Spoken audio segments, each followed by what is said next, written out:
Hello everyone, कैसे हैं बच्चे आप सब। I hope you are all is well. तो आज हम पढ़ेंगे बेटा आपका जो है क्लास 2 यानी कि कक्षा 2 का बेटा चैप्टर नंबर हम पढ़ेंगे 3। कौन सा पढ़ेंगे? 3।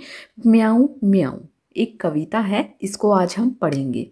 तो देखिए बेटा, सोई सोई एक रात में मैं सोई सोई रोई एका एक बिलक कर रोई।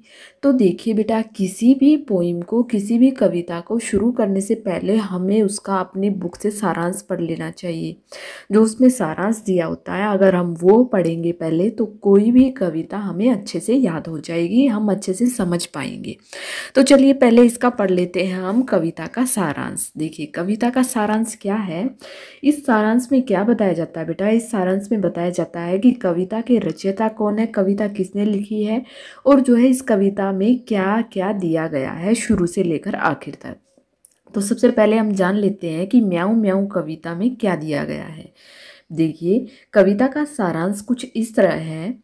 म्याऊं म्याऊं शीर्षक कविता के कवि धर्मपाल शास्त्री हैं। इस कविता में कवि ने एक छोटी बच्ची के मन में, किसके मन में बेटा? एक छोटी बच्ची के मन में एक चूहिया के प्रति उपजे डर का वर्णन किया है। इसके कवि कौन है बेटा? इसके कवि हैं कवि धर्मपाल शास्त्री जी। ठीक है। आपको जो है ये अब किसी भी कविता का, किसी भी पाठ के कवि का जो है रचयिता का आपको नाम जरूर याद होना चाहिए। तो इसके कविता के कवि कौन है बेटा? धर्मपाल शास्त्री जी हैं। तो उन्होंने जो है एक छोटी सी बच्ची के मन में एक चूहिया के प्रति उपजे जो है डर का वर्णन किया है। एक चूहिया ने एक सोई हुई बच्ची की नाक की नोक पर चूटी काट ली। चूटी काटना क्या होता है बेटा? हल्की सी जो जैसे अंगूठे और उंगली से नहीं चूटी काट देते हैं, ऐसे उसने उस जो चूहिया थी उसने हल्का सा उसको दांत चुभो दिया, तो उसी को बोलते हैं चूटी काट ली। लड़की बिलक बिलक कर रोने लगी। वह सामने चूहिया को देखकर डर के मारे कांपने लगी। उसे समझ में नहीं आ रहा था कि वह क्या करे, क्योंकि वह छोटी बच्ची थी, उसे पता ही नहीं था कि मेरे साथ क्या हो रहा है। तभी उसे चूहिया की डराने की एक तरकीब सोची। ठीक है। उस बच्ची ने सोचा कि क्यों ना मैं इस चूहिया को ही डरा दूं। देखिए बच्ची कितनी जो है साहसी थी। वह चूहिया को डराने के लिए बिल्ली की आवाज में म्याऊं म्याऊं करने लगी। तो आप लोगों को पता है कि चूहिया जो है बिल्ली से डरती है, क्योंकि बिल्ली चूहिया को खा जाती है। तो इस तरह बेटा हमने जो है ये सारांश को पढ़ लिया है। इससे हमें पता चल गया है कि पूरी कविता में क्या दिया गया है। ठीक है। तो चलिए पढ़ लेते हैं अब हम कि सोई सोई एक रात में सोई सोई की एक रात जो है मैं सोई हुई थी। रोई एका एक बिलक कर रोई। देखिए बेटा पहले मैं आपको पढ़ा देती हूँ, फिर आप इसका जो है कठिन शब्दार्थ, इसके प्रसंग और इसकी व्याख्या सहित मैं आपको पूरा एक्सप्लेनेशन दूंगी। रोई एका एक बिलक कर रोई। तो जैसे ही वो सोई हुई थी रात में, तो एकदम से वो अचानक उठकर बिलक कर रोई। ठीक है। रोती क्यों न, मुझे नाक की एक नोक पर काट गई चुईया चूटी। तो चुईया काट गई चूटी भर। तो क्यों ना रोती, वो कह रही है कि रोऊं भी क्यों ना मैं, क्योंकि जो है एक चूहिया ने मुझे नाक की नोक, नोक यानी कि जो आगे वाला शिरा होता है ना बेटा नाक का, देखिए जो नाक का आगे वाला सिरा होता है ये वाला, तो उस पर जो है चुईया ने छोटी सी चुटी काट दी, तो इसलिए वो जो है रोई। तो चलिए इसकी जो है हम प्रसंग और व्याख्या सहित, इसको शब्दार्थ सहित हम जो है कठिन शब्दार्थों को देखते हैं। बिलखना क्या होता है बेटा? जोर जोर से रोना। चूटी क्या होती है? चिकोटी, जैसे अंगूठे और जो है पहली जो उंगली होती है अंगूठे के पास, उससे छोटी सी चुटकी काट लेते हैं ना, उससे बोलते हैं चूटी। तो हम प्रसंग कैसे लिखेंगे बेटा? प्रस्तुत पंक्तियाँ यानी कि जो ये कविता की पंक्तियाँ अभी हमने पढ़ी हैं, हमारी पाठ्य पुस्तक रिमझिम भाग 2 में संकलित कविता म्याऊं म्याऊं से ली गई है। इस कविता के कवि धर्मपाल शास्त्री ने एक चूहिया से डरी हुई लड़की की मनोदशा का चित्रण किया है। ठीक है। तो देखिए क्या किया है, व्याख्या करते हैं कि रात, अभी जैसा कि हमने एक्सप्लेनेशन की थी बेटा, उसी को मैं आपको जो है लिखे हुए दिखा रही हूँ कि रात में सोए सोए अचानक एक छोटी लड़की बिलक बिलक कर रोने लगी, क्योंकि उसकी नाक पर किसी चूहिया ने चूंटी काट ली थी।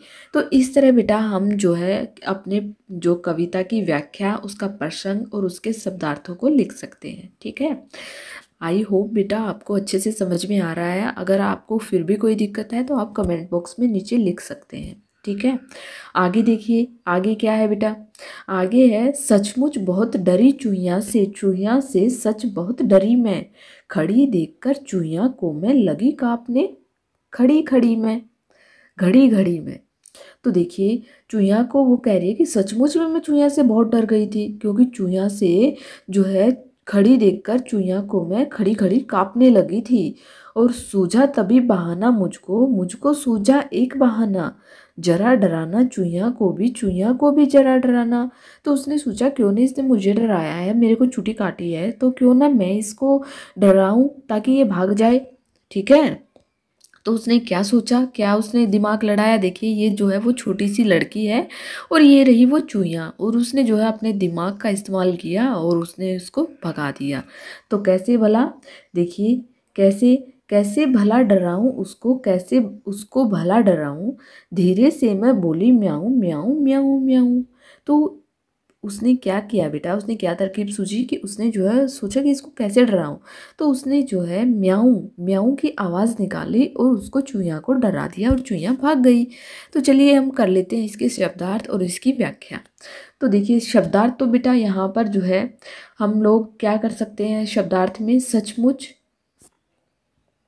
सचमुच यानी कि सचमुच तो सचमुच होता है, असल में चूहिया बहुत डरी हुई थी, ऐसा कोई भी मुश्किल शब्दार्थ नहीं है बेटा। तो हम इसकी व्याख्या कर लेते हैं। चूहिया यानी कि वह चूहिया से बहुत डर जाती है। कौन, वह छोटी बच्ची। वह चूहिया को अपने बिस्तर के सामने खड़ी देखकर कांपने लगी। चूहिया को हटाने को लेकर उसके दिमाग में एक बहाना आया। वह लड़की चूहिया को डराना चाहती थी ताकि चूहिया उसे दोबारा न काटे। वह सोचने लगी कि चूहिया को कैसे डराया जाए। तभी उसे लगा कि बिल्ली की आवाज़ में चूहिया को डराया जाए, इसीलिए वह म्याऊं म्याऊं की आवाज़ करने लगी। यह सुनकर चूहिया भाग खड़ी हुई। तो इस तरह उस बच्ची ने बेटा दिमाग लगाया और उसने म्याऊं म्याऊं की आवाज़ निकाली और जो है वह चूहिया जो है भाग खड़ी हुई। तो यहाँ पर होती है आपकी जो है कविता कंप्लीट। आई होप आपको समझ में आ गई होगी। अगर आपको वीडियो अच्छी लगी तो please like share and subscribe करना ना भूलें। Thank you. थैंक्स।